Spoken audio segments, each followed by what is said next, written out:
ನನಗೆ ಹೇಳಿದೆ.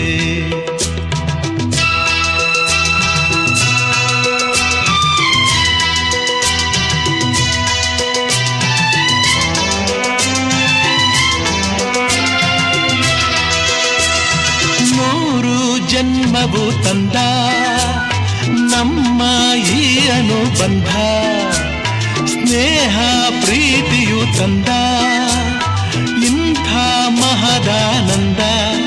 ಎಂಥ ಚೆನ್ನ ಎಂಥ ಚೆನ್ನ ಎಂದ ನಿನ್ನ ಮಾತ ಚಿನ್ನ ಎಂದು ಹೇಳಿದೆ.